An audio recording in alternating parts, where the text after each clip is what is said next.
इदम श्री सद्गुरुवे नमः। जन्म शताब्दी पुस्तक माला 83। देवता हमें क्या दे सकते हैं, डे 5। परम पूज्य गुरुदेव का दिव्य प्रेम, उनके दिव्य प्रेम का अमृत। और परम पूज्य गुरुदेव कह रहे हैं, बेटा अगर तुम बिना योग्यता और पात्रता के मेरी प्रेम नाव में बैठ भी गए, तुम मेरी बुलेट ट्रेन में बैठ भी गए, तो तुम डर जाओगे, तुम घबरा जाओगे, तुमसे हो नहीं पाएगा। इसलिए मैं कह रहा हूँ कि तुम योग्यता और पात्रता बढ़ाओ, अपने ऊपर काम करो। और उसमें क्या काम करना है, एक तो योग्यता बढ़ानी है, अपनी प्रतिभा को पहचानना है। पहले तो हमको आइडेंटिफाई करना है हमारी प्रतिभा क्या है। देखो, बोलना भी एक प्रतिभा है, देखना भी एक प्रतिभा है। सबसे पहले तो आत्मनिर्माण है। हम क्या देख रहे हैं, हम क्या सुन रहे हैं, हम क्या बोल रहे हैं, सबसे पहला चेक इसके ऊपर। उसके बाद दूसरा चेक समय के ऊपर, हम अपने समय का किस तरह समय इन्वेस्ट कर रहे हैं कि समय स्पेंड कर रहे हैं। जब स्पेंड करेंगे तो उसका कोई रिटर्न नहीं है। इन्वेस्टमेंट, ऐसी इन्वेस्टमेंट जो हमारी आत्मा को कंट्रीब्यूट करती हो, जिसके रिटर्न हमारी आत्मा को मिलते हैं। दूसरा चेक, ठीक है। जिसने इतना कर लिया ना, अपनी पांचों इंद्रियों को चेक लगा लिया कि भाई आंखें, प्यारी आंखें, तुम क्या देखती हो, प्यारे कान, तुम क्या सुनते हो, और जिसने दूसरा चेक समय पर लगा लिया, वो अपने आप अपनी प्रतिभा और योग्यता को पहचान जाएगा। आपको बहुत अच्छी, आप अगर हाउसवाइफ हैं और आपको बहुत अच्छी पाव भाजी बनानी आती है, तो आपके आसपास ऐसे बहुत सारे हॉस्टल के बच्चे होंगे जिन्हें खाना नहीं मिलता है, जो घर के खाने के लिए तरसते हैं, जो परेशान होते हैं। तो ढूंढिए ना, अपनी प्रतिभा है, आपको खाना बनाना आता है, उन बच्चों का पालन पोषण हो जाएगा और अन्न से मन बनेगा। खूब गायत्री मंत्र से चार्ज करके खाना बनाइए और आपकी स्वावलंबन की शक्ति भी बढ़ेगी साथ में। और उन बच्चों को बिल्कुल, लेकिन प्रॉफिट कमाने के उद्देश्य से मत कीजिए इस काम को, सद्भावना के साथ कीजिए। गुरुदेव ने कहा था ना पिछले स्वाध्याय में, पिछले से पिछले में, कि बाकी सारी शक्तियां तो बाय डिफॉल्ट हैं। अरे जगतपति को पकड़ लिया ना, अब या तो खीर में ही खुश हो जाओ। नारायण चाहिए कि नारायण के हाथ में रखी खीर चाहिए? जिसने नारायण को पकड़ लिया, उसको बाकी चीजों को छोड़ने की, बाकी चीजों को पकड़ने की आवश्यकता नहीं है। तो अगर आपको कोई एक छोटी सी डिश भी बनानी आती है ना, आपको दाल चावल भी बनाने आते हैं, आपको अपने आसपास 15-20 बच्चे ढूंढने पर ऐसे मिल जाएंगे जो घर के खाने के लिए परेशान रहते हैं। अरे आप 15-20 को ही खिलाओ, आप देखो कितनी दुआएं पाओगे कि बेटा मैं तुमको रोज दाल चावल रोटी खिला सकती हूँ और ये मेरे टिफिन का कॉस्ट है। कोई बुराई थोड़े ना है, कोई दिक्कत थोड़े ना है, इसमें श्रम लगेगा, प्रतिभा लगेगी, और जब के साथ करना ही काम। जब मत छोड़ना और सोचना, ये जो बच्चे हैं, इन बच्चों को दिव्यता प्राप्त हो रही है, इनको ईश्वर प्राप्त हो रहे हैं, इनको भगवान प्राप्त हो रहे हैं, और उनके टिफिन के साथ आए दिन, हर 10 दिन में एक छोटी सी किताब, एक पॉकेट बुक 3 रुपए की रख के भेज दो। कोई दिक्कत है ये करने में? कोई परेशानी है? एक दिन टिफिन के एक खाने में एक पॉकेट बुक रखिए, हमारी तरफ से गिफ्ट। हम विचार तो करें कि हम कैसे कर सकते हैं। तो केवल एक दाल चावल से भी हम आजीविका अर्पण कर सकते हैं, और ये केवल फीमेल्स के लिए नहीं है। जितने भी शेफ हैं वो मेल्स हैं। ध्यान से देखिए, पानी पूरी वाले भैया मेल होते हैं, वो भैया होते हैं, बहना नहीं होती है। ध्यान से देखना, बड़े बड़े होटलों में शेफ मेल होते हैं। तो खाना बनाने की बात हो रही है तो केवल हाउसवाइफ या फीमेल्स के लिए नहीं हो रही है। ये प्रतिभा हर किसी के पास है। कुकिंग बहुत बड़ी चीज है आज की डेट में, और प्योर खाना अवेलेबल नहीं है। प्योर खाना हमारे बच्चे जो बाहर पढ़ते हैं उनको अवेलेबल नहीं हो रहा है। उनकी तबीयत खराब हो रही है, उनको दिक्कत होती है, उनको एसिडिटी हो जाती है। हम थोड़ा सोचे तो सही कि हम कर क्या सकते हैं। जब सोचेंगे तो आपके हाथ की एक कप चाय भी पीने के लिए जाने कितने बच्चे आकर खड़े हो जाएंगे। And it is not about हम फीमेल बॉडी में है कि मेल बॉडी में। तो इसमें श्रम भी लगेगा, मनोयोग भी लगेगा, और आपकी, अगर आपने मन से नहीं बनाया तो आपके खाने की क्वालिटी अपने आप गिर जाएगी। तो क्वालिटी मेंटेन करना है तो मनोयोग तो लगाना पड़ेगा। और इसमें फिर स्वावलंबन भी होगा, श्री की शक्ति भी आएगी। बस लालच और लोभ में नहीं अटकना, अपनी क्षमता देखनी है। अगर हम केवल 20 बच्चों को खिला सकते हैं तो हम 20 को ही खिलाएंगे। अगर आगे बच्चे ऑफर कर रहे हैं, बहुत बच्चे आ रहे हैं, तो हम देखेंगे कि हम कितना चादर, कितना पांव पसार सकते हैं। और पांव पसारेंगे तो प्रेम के लिए पसारेंगे, पैसा कमाने के लिए नहीं। अगर मूल एनर्जी बाद में लालच हो गई कि अरे ज्यादा को खिलाएंगे तो ज्यादा पैसा मिलेगा, तो फिर आप करप्ट हो गए, फिर हम करप्ट हो गए, हमारी गाड़ी ट्रैक से उतर गई। लेकिन अगर मूल एनर्जी ये है कि यार ये 20 बच्चे कितने स्वस्थ हो गए, ये कितने ठीक हैं, और 15 बच्चे कह रहे हैं कि खाना खिला दीजिए, प्लीज खाना खिला दीजिए, मुझे इनके लिए कुछ सोचना है, तो एनर्जी डिफरेंट हो गई। तो और ये कोई चेक नहीं कर सकता, ये इंटेंशन कोई चेक नहीं कर सकता, केवल हम खुद चेक कर सकते हैं। तो ये तो एक एग्जाम्पल है। अब गुरुदेव कह रहे हैं कि जब आप मनोयोग और श्रम दोनों मिलाकर काम करेंगे तो आपके काम में क्वालिटी आएगी। लेकिन अगर आप ये कहते हैं कि साहब हमको नहीं पता, हम 8 घंटे काम करते हैं, अगर आपने उसमें मनोयोग और श्रम नहीं मिलाया तो आपका 8 घंटे का काम 2.5 घंटे के बराबर है। आप 8 घंटे मनोयोग के साथ काम कीजिए तो वह 10 घंटे के बराबर हो जाएगा, तो वह 28 घंटे के बराबर हो जाएगा। देखो, ये इसको हम ऐसे समझ सकते हैं, थोड़ी देर के लिए चले जाते हैं अपनी स्टूडेंट लाइफ में, जब हम पढ़ाई करते थे। अपनी कोई फिजिक्स केमिस्ट्री मैथ्स की बुक उठा के देखो, कितने घंटे बुक खोल के बैठे रहते थे और कितने चैप्टर याद होते थे, जरा अपने आप से पूछ लेते हैं। ठीक है। और जब एग्जाम सिर पे आते थे तो मनोयोग लग जाता था और फटाफट याद होता था। एग्जाम से 2 महीना पहले, 4 महीना पहले जब किताब खोलते थे, तो सुबह 8 बजे किताब खोली है, 11 बज गए और भाई साहब कितना पैराग्राफ याद हुआ? अरे बाप रे, बस एक ही चैप्टर याद हुआ है 3 घंटे में, जाने क्या करा हूँ 3 घंटे पता नहीं। और जब पता होता था परसों एग्जाम है, किताब खोली 8 से 11 4 चैप्टर याद हो गए। तो सबके साथ हुआ है ना, ये ऑलमोस्ट सबके साथ होता ही होता है ना, स्टूडेंट लाइफ में। तो जब हम मनोयोग से कर रहे हैं और एग्जाम की तलवार सिर पर लटकी है, तो हमने 3 घंटे में 4 चैप्टर किए। और जब हम कैजुअल कर रहे हैं कि मम्मी पापा को दिखाने के लिए किताब खोली, अब ये मुसीबतें सिर पर है तो इन्हें खोलना तो पड़ेगा, तो 8 से 11 किताब तो खोलकर बैठी है, याद हमसे एक चैप्टर भी नहीं हुआ। तो यही गुरुदेव कह रहे हैं। और सिर पर तलवार और कैसे लटकेगी मित्रों?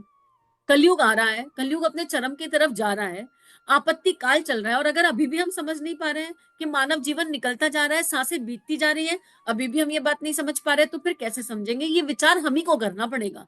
अब ऐसे वाली तलवार नहीं मिलेगी जो स्कूल में मिलती थी, एग्जाम की, प्रिंसिपल की, टीचर की। अब तो महाकाल की तलवार है, अब तो महाकाल सिर पर है। जिसे अनुभव हो जाए वो जाग जाएगा, जिसे अनुभव नहीं होगा वो सोता रहेगा। तो ये हमारे ऊपर है मित्रों। एफिशिएंसी, एफिशिएंसी अर्थात दक्षता का भी ध्यान रखना है। नहीं साहब, हम तो उसे सीनियोरिटी कहते हैं। बेटे, सीनियोरिटी ही नहीं काम करती, एफिशिएंसी भी काम करती है। आप अपनी एफिशिएंसी बढ़ाइए ना, कुछ पुरुषार्थ बढ़ाइए ना, फिर हम देखें कि कौन है जो आपका रास्ता रोकेगा। देखेंगे कौन आदमी आपकी तरक्की को रोक पाता है। आपकी तरक्की को कोई रोकता हो तो आप इस्तीफा दे देना और हमारे पास आ जाना। हमारे पास जो लोग काम करते हैं वे पूरे श्रम से करते हैं, मनोयोग से करते हैं। वे जिस काम को करते हैं पूरे मन से करते हैं। हमको कहीं भी लगा लीजिए, क्या मिलता है? आपको 650 मिलते हैं, अच्छा हम तुमको 750 रुपए दिला देंगे। परंतु आप श्रम की क्वालिटी नहीं बढ़ाते, अपनी योग्यता नहीं बढ़ाते और मनोकामनाएं लिए फिरते हैं। गुरुदेव कितना सुंदर समझा रहे हैं। ऐसा लगता है सर सारे कॉर्पोरेट्स को ये बात समझने की आवश्यकता है, हर कॉर्पोरेट एम्प्लॉय को, हर इंडिविजुअल को ये बात समझने की आवश्यकता है। एफिशिएंसी क्या होती है?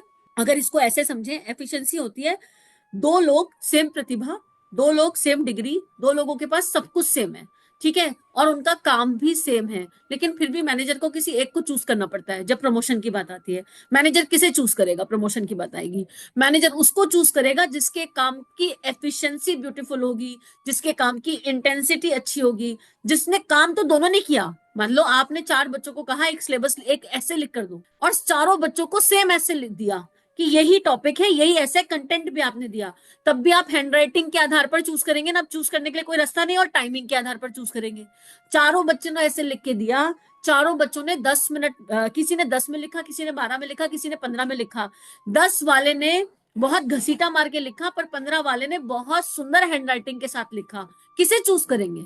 किसे चूज करेंगे? समय भले ही थोड़ा लग जाए, काम की क्वालिटी मत बिगाड़िए। और गुरुदेव सीनियरिटी पर कह रहे हैं कि इसको सीनियर, कुछ लोग ने एफिशिएंसी को सीनियरिटी मान लिया है। अरे तुम गुरुजी से कब से जुड़े हो?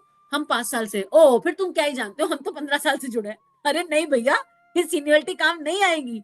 जो 5 साल से जुड़ा है उसने कितना पढ़ा, पढ़ने से ज्यादा कितना जिया, और जो 15 साल से जुड़ा है वो अभी हो सकता है नर्सरी में ही बैठा हो।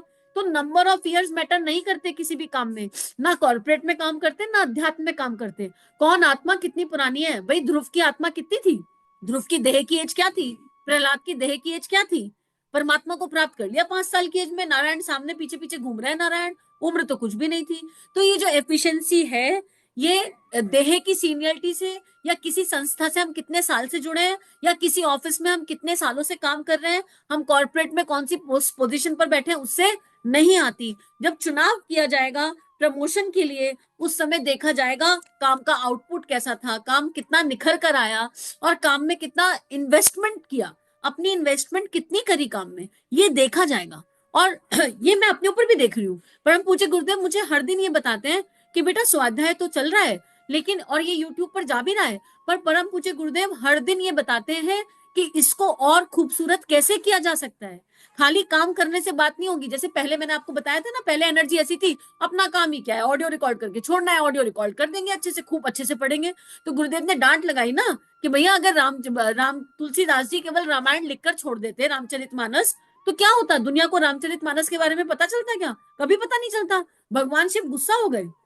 भगवान शिव ने स्वप्न में दर्शन देकर कहा भैया लिख कर बैठ गए, टांग पर टांग रखकर, इसका प्रमोशन कौन करेगा, इसकी मार्केटिंग कौन करेगा? तो तुलसीदास जी कहते हैं वो भी मुझे करना पड़ेगा। तो शिव जी ने कहा किराए के लोग लेकर आऊं क्या उसके लिए, और कौन करेगा? और उसके बाद पूरा जीवन तुलसीदास जी ने राम कथा करी, और श्री रामचरितमानस धर्म ग्रंथों में आकर बैठ गई। ऐसे ही परम पूज्य गुरुदेव ने डांट कर कहा कि भाई इतने सारे ऑडियो ये चैनल पर बुक ही बुक पड़ी है, 1000 ऑडियो, तो मैं क्या करूं, उनका अचार डालू क्या? इनको लोगों तक पहुंचाएगा कौन? तब ये बात समझ में आई कि गलती कहाँ हो रही है। तो मित्रों मिसिंग था ना, श्रम मिसिंग था ना, अपनी आप को लिमिट कर दिया था कि हमारा काम केवल स्वाध्याय करना है और उसके आगे का काम हम क्या जाने, उसके आगे भगवान जाने। बेटा भगवान तो, गुरुदेव कह रहे बेटा भगवान तो सब जानता है, पर भगवान काम करने के लिए लोग कहाँ से लाए। इसीलिए बार बार आपसे अपील करती हूँ कि अगर आप सुन रहे हैं, आपको अच्छा लग रहा है, तो ये गुरु कार्य है, ये ईश्वर का कार्य है। आपका स्टेटस खाली जाना नहीं चाहिए। कोई ऐसा दिन नहीं होना चाहिए कि आपने कोई सुना ऑडियो और वो स्टेटस पर नहीं गया, वो फेसबुक पर नहीं गया, वो सोशल नेटवर्किंग पर नहीं गया। आप किसी व्यक्ति से मिले और आपने उनको इस स्वाध्याय के बारे में नहीं बताया। अगर आप सुन रहे हैं तो ये कहीं ना कहीं हमारी कमी है, कहीं ना कहीं गड़बड़ है, गाड़ी हमारी ट्रैक से उतरी हुई गाड़ी है। और हमें पता है कि यहाँ स्वाध्याय होता है और बहुत अच्छा होता है और हमारी आत्मा को कंट्रीब्यूट करता है, फिर भी हम रोज सुन नहीं रहे। हमने एक दिन मिस कर दिया, 4 दिन मिस कर दिए, 4-5 दिन में कभी एक बार सुन लिया। ये हमारी गलती है, हमारी भूल है। तो गुरुदेव ने मुझे तो ऐसे ही सिखाया। फिर बात वही है ना, जो ढोल जैसे बजा वो वैसे ही बजाएगा। तो मुझे यही समझ में आया कि कोई भी काम करो, काम कम करो या ज्यादा करो मैटर नहीं, काम कौन सा लिया वो मैटर नहीं करता। कोई भी काम करो शिद्दत के साथ करो। मैं दिन भर क्या करती हूँ वो बात की बात है, पर जिस समय ये इस देह से, इस आत्म देह से स्वाध्याय होता है, उस समय मेरे घर में अगर प्राइम मिनिस्टर भी आ जाए तो शायद मेरे मुंह से यही निकलेगा, सर स्वाध्याय चल रहा है, आप 15 मिनट बैठ जाइए, स्वाध्याय के बाद मैं आपसे बात करूंगी। क्योंकि इस समय मेरी सारी ऊर्जा मेरे गुरु ने स्वाध्याय में डाल रखी है। मेरी अपनी कोई ऊर्जा ही नहीं है, सारी मेरे गुरु की है। हमें ऐसा काम करना चाहिए, हमें इस तरह काम करना चाहिए। जैसे प्रेमी और प्रेमी युगल एक दूसरे में जब खो जाते हैं तो उन्हें कोई अच्छा नहीं लगता ना, फोन भी साइलेंट पे डाल देते हैं, कुछ कोई आ ना जाए इस टाइम। बिल्कुल ऐसा काम करो तो प्रेम के साथ करो, प्रेम में डूब कर करो। तो बात गुरुदेव यही कह रहे हैं। और अगर ऐसा आप करेंगे तो आपकी तरक्की को कोई रोक नहीं सकता। और इसी आधार पर कह रही हूँ कि स्वाध्याय को करोड़ों में जाने से कोई रोक नहीं सकता, कोई नहीं रोक सकता। मेरे मरने के बाद जाए या मेरे जीते जी जाए, अंतर नहीं, कोई अंतर नहीं, क्योंकि मुझे डेट थोड़ा ना चाहिए इसकी। पर मुझे पता है कि परम पूज्य गुरुदेव की लेखनी और ये स्वाध्याय का कॉम्बिनेशन अपने आप विश्वव्यापी होना ही है। तभी तो मुझे आप लोगों का साथ मिल रहा है। क्यों मिलता साथ? परम पूज्य गुरुदेव ही तो है जो हम सबको एक साथ बैठाए हुए हैं, एक लाइन में लगाए हुए हैं। तो 3,000 कब 3 करोड़ हो जाएंगे पता नहीं चलेगा, और 3 करोड़ कब 30 करोड़ हो जाएंगे पता नहीं चलेगा। मुझे विश्वास है। लेकिन हम रहे या ना रहे, मिशन ये रहना चाहिए। अंतर नहीं कि देह के जाने के बाद, के देह के जाने से पहले, कोई फर्क नहीं पड़ता उससे। लेकिन अगर किसी के जीवन में प्रकाश आ रहा है तो इस आत्मा को जो उद्देश्य महाकाल ने दिया वो तो पूर्ण हो ही रहा है, और अपना निर्माण तो हो ही रहा है। मैं रोज कुछ नया सीखती हूँ। हर दिन स्वाध्याय में मुझे एक नई बात समझ में आती है। जैसे आज मुझे फिर गुरुदेव ने याद दिलाया कि बेटा थोड़ा श्रम और बढ़ाना है। यहाँ पर श्रम की शक्ति थोड़ी कम पड़ रही है, भावनाएं हैं पर श्रम नहीं है, दैहिक श्रम में कमी आ रही है। आज गुरुदेव ने एहसास करा दिया फिर से।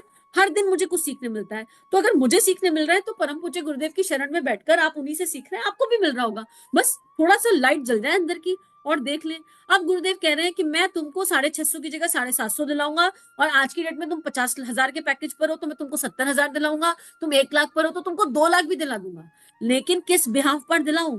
तुम अपनी मनोकामनाएं लिए लिए फिरते हो और योग्यताएं बढ़ाते ही नहीं हो। ये बिल्कुल वही बात हो गई जो एग्जाम्पल मैंने दिया था। हमें ये प्रॉब्लम है, हमें वो प्रॉब्लम है, हमें वो प्रॉब्लम है। अच्छा ठीक है, आपको ये प्रॉब्लम है, ये वाली बुक सुन लीजिए, इस बुक के नोट्स बना के दे दीजिए। कितने ऑडियो? 60 ऑडियो। हम तो नहीं सुन सकते 60 ऑडियो। बस आप हमें कोई शॉर्टकट दे दीजिए। नहीं हो सकता कोई शॉर्टकट, मेरे पास तो नहीं है। जिसके पास है उसके पास चले जाओ। मैंने गुरु जी के पास भी ऐसा कोई शॉर्टकट नहीं देखा। अगर हो सकता है गुरु जी ने तुम्हारे लिए रखा हो तो तुम जाओ गुरु जी के आगे बैठ जाओ। मुझे नहीं पता, मेरी नॉलेज में ऐसा लाइफ शॉर्टकट नहीं है। आगे गुरुदेव लिख रहे हैं, मित्रों आपकी मनोकामनाएं अवैज्ञानिक हैं। अवैज्ञानिक बातें क्या निभेंगी? अवैज्ञानिक बातें कभी निभी ही नहीं और ना कभी निभेंगी। आप क्या कर रहे थे? मैं ये कह रहा था कि आपको जो सबसे श्रेष्ठ धंधा व्यवसाय बताया है वह अध्यात्म है। अध्यात्म का व्यवसाय इतना ज्यादा शानदार है, इतना ज्यादा फायदेमंद है, इससे ज्यादा कीर्ति दिलाने वाला, अर्थात 3 तरह के फायदे दिलाने वाला धंधा और कहीं है ही नहीं। व्यवसाय में सिर्फ एक ही फायदा होता है, पैसा मिल जाता है। और कोई फायदा या धंधा, और कोई धंधा नहीं। जिसको आप व्यवसाय कहते हैं वह केवल एक ही फायदा कराता है। लेकिन हम क्या कराते हैं? हम बेटे ये धंधा जो पैसे वाला है ये तो गौण है, बाहर वाला है। इसके अलावा हम 3 फायदे करा सकते हैं। अध्यात्म के बारे में बता रहे हैं, जिसको सिखाने के लिए हमने आपको यहाँ बुलाया है, जिसके लिए हम आपको अनुष्ठान कराते हैं। हमारे इस अध्यात्म को आप समझ लें तो फिर मैं आपकी गाड़ी को आगे बढ़ाऊं। आप क्या सीखना चाहते हैं आप समझिए तो सही। आप तो वही रहते हैं जहां है हमारी मनोकामनाएं, भजन और माला। बेटे ये गलत बात है, इसको ना कल समझेंगे। गुरुदेव क्यों कह रहे हैं? गुरुदेव बहुत मजेदार बात कह रहे हैं कि अध्यात्म एक बहुत बड़ा व्यवसाय है और इससे ज्यादा बड़ा व्यवसाय कुछ नहीं है। तो इसका मतलब क्या गुरुदेव ये कह रहे हैं कि भगवान को बेच डालो? निश्चित रूप से नहीं, ये नहीं कह रहे। गुरुदेव हमें क्या समझाना चाहते हैं? गुरुदेव हमारी मूल इंटेंशंस को ठीक करना चाहते हैं, मूल भावनाओं को ठीक करना चाहते हैं। इन शॉर्ट बात यह है कि हम जीविका के पीछे इतना भाग रहे हैं कि हम जीवन की मूलभूत आवश्यकताओं को, जीवन को भूल रहे हैं। तो अगर जीविका के पीछे भागते भागते चले और जीवन को भूल गए तो कुछ हाथ नहीं आएगा, बाद में पछताएंगे। आज का स्वाध्याय इतना ही। आज इसको यहीं पर ही पूर्ण करते हैं और चिंतन करते हैं कि हमने कौन कौन से काम अब तक अपने हाथों में ले रखे हैं। ठीक है, उतने काम अपने हाथ में लीजिए जितनी क्षमता है। ठीक है, चाहे फिर वो दैहिक काम हो, चाहे वो दैविक काम हो, चाहे वो जिम्मेदारियों वाला काम हो आत्मा की, चाहे वो देह की जिम्मेदारियों वाला काम हो। आत्मा की और देह की जिम्मेदारियां अलग होती हैं। उतने लीजिए अपने हाथ में जितने कर सके, चाहे वो अनुष्ठान हो फिर कोई। ठीक है, और उसके बाद हमने जितने लिए उनका कोई लोड तो हम नहीं ले रहे, उनके लिए कोई घबराहट तो मन में नहीं हो रही, और फिर उन्हें मनोयोग से, श्रम से, एफर्ट से, एफिशिएंसी से कर रहे हैं कि नहीं, या फिर सीनियरिटी के खेल में उलझ गए। हमने आज तक कितने अनुष्ठान कर लिए, कितने माला कर ली। अगर अगर आप इस सीनियरिटी का खेल लगाएंगे तो मैं बहुत बड़ी जूनियर हूं, मैंने आज तक कोई अनुष्ठान नहीं किया, चलो ऐसा मान लो, ना कोई साधना करी, फिर क्या करें? फिर मेरे को अधिकार नहीं है ये स्वाध्याय करने का? भाई सीनियर लोग कर सकते हैं अगर, तो मेरे पास तो जब स्वाध्याय, अनुष्ठान, साधना की कोई सीनियरिटी नहीं है। अगर मैं इस दृष्टि से देखने लगूं तो गुरुदेव की दृष्टि से जीवन को देखेंगे, और गुरुदेव की दृष्टि से जीवन को देखेंगे तो जीवन बहुत दिव्य और सुंदर हो जाएगा। सभी को आभार इन भावनाओं को विश्वव्यापी बनाने के लिए। आप सबको कोटि कोटि नमन बंदन। सभी को प्रणाम। श्री प्रिया काउंसलिंग चैनल और देव परिवार चैनल पर जो वीडियोस आपको मिल रहे हैं, अगर ये आपके जीवन को बदल रहे हैं तो ये केवल गुरु कृपा है। आइए इस गुरु कृपा को विश्वव्यापी बनाएं। जो भी लिंक आप सुनते हैं, आपको जो भी लिंक अच्छे लगते हैं, उनको अपने व्हाट्सएप स्टेटस, फेसबुक स्टेटस, सारे सोशल नेटवर्किंग साइट्स पर लगाइए। इस टेक्नोलॉजी के माध्यम से आइए ऋषियों की, संतों की लेखनी को विश्वव्यापी बनाते हैं। जय हिंद, जय भारत। इदम श्री सद्गुरुवे नमः।